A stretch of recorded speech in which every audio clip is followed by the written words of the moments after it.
Hello students, तो class 5th के EVS में चैप्टर नंबर 5 हमारा चल रहा था, जो हम पेज नंबर 46 तक पढ़ चुके हैं। पेज नंबर 47 आज हमारा है और यहाँ पे हम यहाँ तक पढ़ चुके हैं। तो आज हमारा टॉपिक है मेक लिस्ट ऑफ। हमें एक लिस्ट बनानी है। कैसी लिस्ट बनानी है? सबसे फर्स्ट में इसमें आपको ऐसे सीड्स के नेम लिखने हैं जो सीड्स मसालों के रूप में यूज होते हैं। सेकेंड, आपको जो वेजिटेबल्स के सीड हैं। थर्ड, जो फ्रूट्स से कलेक्ट किए गए हैं, जैसे फ्रूट से आप ले लेते हैं ना। फिर आपको जिनका लाइट वेट हो, मतलब हल्के सीड, ओके, जो हवा भी आप मारें ना तो उसमें भी उड़ जाएंगे। नेक्स्ट स्टूडेंट्स, आपको जो फ्लैट हो, फ्लैट मतलब एकदम चपटे से बोलते हैं ना जिनको, ऐसे आपको सीड्स की लिस्ट बनानी है। अब आपको बताना है, मतलब और भी बनाने हैं आपको, ग्रुप बनाने हैं। ग्रुप आप कितने ग्रुप बना पा रहे हैं, उसमें ग्रुप में भी आप ऐसे सीड्स कलेक्ट करेंगे। ओके, नेक्स्ट है आपका स्टूडेंट्स, क्या आप सीड से खेलने वाले कोई गेम जानते हैं? जानते हैं आप कोई गेम जो आपने फ्रेंड्स से आप खेले हो या आपके फ्रेंड्स जानते हैं? डिस्कस आपको करना है। तो ऐसे कुछ गेम आपको ध्यान करने हैं जो ये स्टूडेंट्स आप सोच रहे होंगे कि मैं आपको इनके आंसर क्यों नहीं बता रही। तो मैं रीडिंग करा रही हूँ। अगर आपके आंसर बताने लग जाऊँगी तो हमारी वीडियो ये 2-3 वीडियो और बनानी पड़ेंगी इसी चैप्टर की। तो आंसर मैं आपको वर्कशीट में भी सेंड कर देती हूँ, क्वेश्चन आंसर। तो इसलिए आपको खुद से भी सोचने हैं। सिंपल से है ना। जो घर में मसाले यूज होते हैं तो कौन कौन से होते हैं उनके नाम लिख रहे हैं। सीड्स ऑफ वेजिटेबल जैसे ladies finger, seeds of fruit आप कुछ भी लिख सकते हैं, एप्पल लिख सकते हैं, ऑरेंज, ग्रेप्स, कुछ भी। ओके, सीड्स होना चाहिए बस। फ्रूट से जो सीड्स आप कलेक्ट, जैसे कि मैंगो से भी सीड्स निकलते हैं ना, एक सीड होता है एक मैंगो में। ओके, तो ऐसे जैसे कि हल्के सीड जो होते हैं जिनको आप फूंक मारेंगे, तो आपने जो कलेक्ट किए हैं उनमें से देख लो, बहुत सारे कलेक्ट करने हैं ना आपको। अब नेक्स्ट है स्टूडेंट्स आपका वेंडरिंग सीड्स। तो आप क्या सोचते हैं, आपने कभी घुमक्कड़ जो घूमते हैं बीज, उनको देखा है? देखा है कि नहीं देखा? बिल्कुल सच आपको बताना है। ऐसे बीज जो घूमते भी हैं। प्लांट्स अपनी पूरी लाइफ एक जगह खड़े रहते हैं, चलते फिरते नहीं, एक ही जगह रहते हैं ना। लेकिन इनके सीड्स बड़े घुमक्कड़ होते हैं। पता है आपको? बड़ा अजीब लग रहा होगा ना सुनते हुए कि क्या सीड्स घूमते हैं। यस, ऑफकोर्स सीड घूमते हैं। ओके, अब हम पढ़ेंगे इसमें कैसे कैसे घूमते हैं। प्लांट के सीड बहुत दूर दूर तक पहुंच जाते हैं। जैसे कि आपको यहाँ पे फिगर 1 दी हुई ना, पिक्चर 1 ये। तो यहाँ ये वाले सीड क्या करते हैं ना, घूमते रहते हैं। आपने कभी देखा है जो सीड्स उड़ते हैं उनको? देखा है कभी? शायद देखा होगा, क्योंकि मैंने देखा है। ओके, तो यहाँ पे इसमें नेक्स्ट पूछा गया है कि आपके एरिया में उन्हें क्या बोलते हैं। सॉरी स्टूडेंट्स, मुझे नहीं पता आपके एरिया में क्या बोलते हैं, पर मैंने एक बार सुना है, आई थिंक बुढ़िया के बाल बोलते हैं हमारे एरिया में। मैंने एक दो से पूछा भी है, जो ओल्ड लेडी थी, मैंने उनसे पूछा है कि क्या है, कि ये बुढ़िया के बाल है। तो ऐसे ही उनको हम पकड़ते रहते हैं ना, घूम घूम के पकड़ते हैं। तो आपको अब क्या करना है, next look at your seeds collection, guess how many of those could have travelled by flying. अब आपने जो भी सारे सीड्स कलेक्ट किए हैं, गैस करना है आपको कि जो आपने ग्रुप बनाए हैं उनमें से कौन कौन से सीड हवा में उड़ते हैं, बिखरते हैं। ओके, ये आपको इसमें बताना है। स्टूडेंट्स, अब आपको सेकंड पिक्चर देखनी है। सेकंड में क्या है, थोड़ा ध्यान से आप देखेंगे, ठीक है? आपको थोड़ा हंसी भी आएगी इसमें, क्योंकि इस जो ये नाम है ना, ये सीड आपको दिखाई दे रहे हैं, अलग अलग नाम हैं इसके। ओके, तो आप खुद से अपने माइंड में सोच लेंगे कि आपके यहाँ पे इन सीड्स को क्या बोलते हैं। अब आप यहाँ पे आ जाइए। ओके, तो नेक्स्ट देखेंगे, यहाँ पे देखिए दिखाया हुआ है, जो ये आपने सीड देखी है वो उड़ते नहीं है। ओके, हवा में नहीं उड़ते हैं वो। एनिमल्स की स्किन या आपके कपड़ों पर अटक जाते हैं। ओके, एनिमल्स की फर, मतलब इसे हम बोल सकते हैं, एनिमल्स फर को क्या बोलेंगे हम, आप समझ लीजिए, मतलब एनिमल्स के ऊपर चिपक जाते हैं, राइट, और हमारे कपड़ों पे चिपक जाएंगे। उतरते नहीं है, बहुत मुश्किल से इनको उतारना पड़ता है। ओके, तो कभी आप सोचिए, ऐसे ही सीड्स को देख के आपके मन में कुछ आइडिया आया? पक्का आया होगा या नहीं आया? ऐसे देखिए, मेरे माइंड में तो बिल्कुल पक्का आइडिया आया है इसे देख के। Read how the idea of velcro come to George Master, मतलब ये जॉर्ज मेस्ट्रल ने भी इससे देख के आइडिया आया था। मेरे माइंड में भी एकदम यही आइडिया है, क्योंकि हम ऐसी बहुत सारी चप्पल वगैरह, बैग सब यूज करते हैं इनसे बनी हुई। तो कैसे, सबसे पहले इनको कैसे बनाया था, कैसे शुरुआत हुई थी, ये सब हम इसमें पढ़ेंगे। तो बहुत ध्यान से आपको पढ़ना है। कोई आपसे पूछ भी सकता है कि वेलक्रो किसने बनाया था, तो किसने बनाया था? वेलक्रो बनाया था जॉर्ज मेस्ट्रल ने। ओके, तो क्या ये 1948 की बात है ये।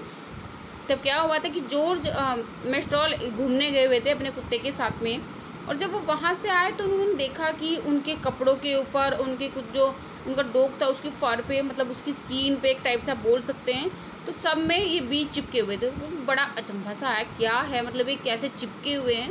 तो उन्होंने ध्यान से उसको देखो, माइक्रोस्कोप की हेल्प से देखा उन्होंने, ऐसे नहीं कि उतारा और फेंक दिया, नहीं। तो उन्होंने देखा कि जो कपड़ों के ऊपर कपड़े के जो रेशे होते हैं ना उन पे चिपके हुए थे, और इतनी अच्छे से चिपके हुए थे कि उतारने में भी बहुत मुश्किल हो रही थी। तो उनके माइंड में एक आइडिया आया कि हम इसका यूज कर सकते हैं अच्छे से। तो वेलक्रो बना में इसका यूज़ किया हुआ है। इसके आप बैग देखते हैं ना, एक टाइप से सैंडल जैसे दिखाई जा रहा है, तो इसके इधर भी यही यूज हो रहे हैं बीज, और इधर भी। और जब इसको उतारते हैं तो आइडिया वो आती है ना आवाज़, अलग सी चर चर की आवाज़ आती है, तो उसी से बनी हुई है। जैसे कि शूज़ में यूज होती है, बैग्स में, बेल्ट्स में, एंड मैनी मोर, मतलब बहुत सारे क्लॉथ्स में, बहुत सारी चीज़ों में यूज होती है। ये बहुत अच्छे से चिपक जाती है और जल्दी से उतरती भी नहीं है। तो हम प्रकृति से ना बहुत कुछ सीख सकते हैं। ओके, इंस्पायरेशन हो सकते हैं, but a way to take inspiration from nature से इंस्पायर होते हैं। और देखो कितना अच्छा सोच आई माइंड में, मतलब एकदम आइडिया आ गया। तो आपके भी माइंड में आइडिया आना ज़रूरी है। जब भी आप किसी नई चीज़ को देखते हैं तो आपको सोचना चाहिए इससे हम क्या बना सकते हैं, क्या हो सकता है। वैसे तो आइडियाज़ आपके माइंड में बहुत आते हैं, पर अच्छे नहीं आते ना, सिर्फ गेम्स के आते हैं। तो गेम्स के भी आने चाहिए और ये सब भी आने चाहिए। देखो कितना अच्छा मतलब यूज किया गया है ओनली एक बीज से। ओके, तो किसी और के भी माइंड में आ सकता था, पर जो कोशिश करता है, जो गहराई तक जाता है, वही अच्छा कुछ काम कर पाता है, जैसे कि इसमें किया है जॉर्ज मेस्ट्रल ने। ओके, तो अब नेक्स्ट पढ़ते हैं हम। तो स्टूडेंट्स, अब आपको ये पिक्चर देखनी है और उनको पिक्चर को देखकर आपको गैस करना है कि सीड किस किस तरह से बिखर जाते हैं। ओके, तो देखिए यहाँ पे ये लेके जा रहा है ना, मतलब एनिमल्स लेके जाते हैं, बर्ड्स उड़ जाती है तो कहीं पे भी गिरा देंगी। और देखिए यहाँ पे हवा चल रही है ना, तो हवा में खुद पे खुद ही सीड्स बिखर रहे हैं, तो इसलिए हम क्या कह सकते हैं कि सीड्स घूमते फिरते भी है। ओके, तो क्या अब हम देखिए पढ़ेंगे।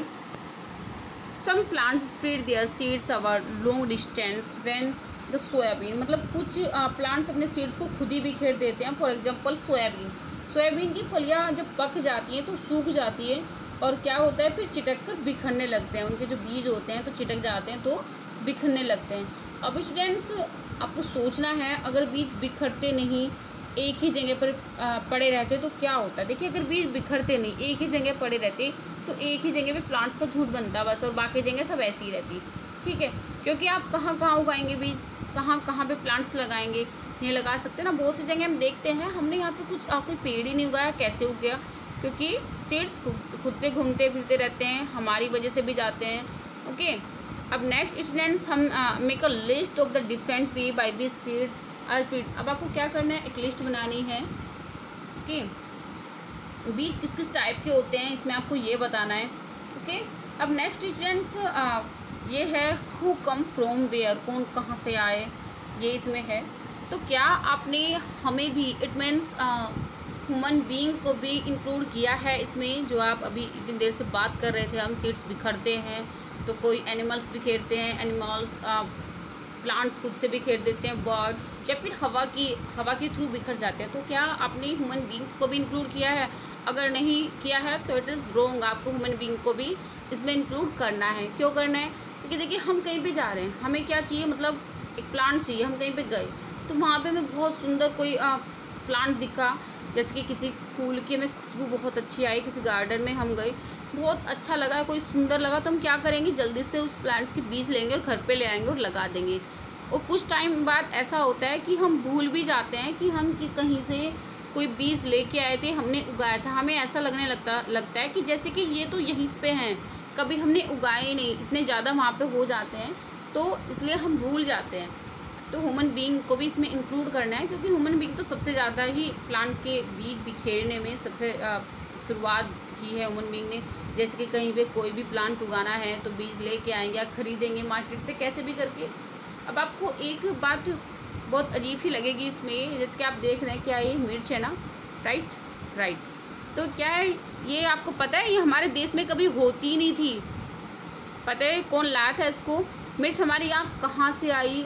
इसे क्या हुआ है, इसे पुर्तगाल देश से व्यापारी दक्षिण अमेरिका से भारत लाए थे। Okay, this were brought to India by traders coming from South America. South America से इसको लाया गया था। और अब क्या है, अब ये पूरे इंडिया में पाई जाती है। क्या? चिली। तो पूरे इंडिया में पाई जाती है। अब आप मतलब मैं आपको बता रही हूँ इसलिए आपको पता लग रहा है, राइट। आप बुक में पढ़ रहे हैं, अदरवाइज़ अगर आप बुक में नहीं पढ़ेंगे या किसी ने बुक नहीं पढ़ी या ध्यान से नहीं पढ़ी तो वो बता भी नहीं पाएगा कि मिर्च हमारे देश में थी ही नहीं, साउथ अमेरिका से मिर्च को लाया गया है। तो ऐसे ही प्लांट्स मतलब बिखरते हैं इधर से उधर, उधर से उधर, बहुत ही घुमक्कड़ होते हैं। देखिए साउथ अमेरिका से कहाँ आए? इंडिया में। देखो कितना ट्रैवल किया ना, आपको भी टाइम लगेगा। मतलब इतनी आप अकेले जा रहे हैं तो ये आपकी फैमिली बन जाएगी, पर इतनी ज़्यादा नहीं बनेगी। जैसे कि यहाँ पे चिली आई, अब आपको हर जगह दिखाई देगी। ओके स्टूडेंट्स, तो अब हम नेक्स्ट चलते हैं। तो student, did you know this, क्या आप इसे जानते हैं? तो ये है आपकी पोयम, जिसमें मुझे लगता है मुझे कुछ भी पढ़ाने की ज़रूरत नहीं है इसमें। Read this poem to know which plant come from where. मतलब आपको इस पोएम को पढ़ना है और कौन सा प्लांट कहाँ से आया ये आपको बताना है। जैसे कि also P from Africa, right, यहाँ पे दिया हुआ है। ये तो ये देखिए, from South America long ago came tomato potato and green chilli. Okay, तो ये सब आपको दिया हुआ है, कौन कहाँ से आया। एक पोएम भी है, इस पोएम का आपको लर्न करनी है। इस पोएम का आप लर्न करेंगे तो ऑटोमेटिकली आपको ये सब लर्न हो जाएगा। तो हमारा चैप्टर कंप्लीट हो गया है। इसके एक्सरसाइज मैं आपको बाद में सेंड करूँगी, समझा भी सकती हूँ या फिर डायरेक्ट सेंड भी कर सकती हूँ, क्योंकि मैंने आपको चैप्टर कंप्लीट समझा दिया है। तो ज़्यादा समझाने की ज़रूरत नहीं रहेगी। अब नेक्स्ट हम नेक्स्ट वीडियो में पढ़ेंगे। आज के लिए इतना ही। Thank you.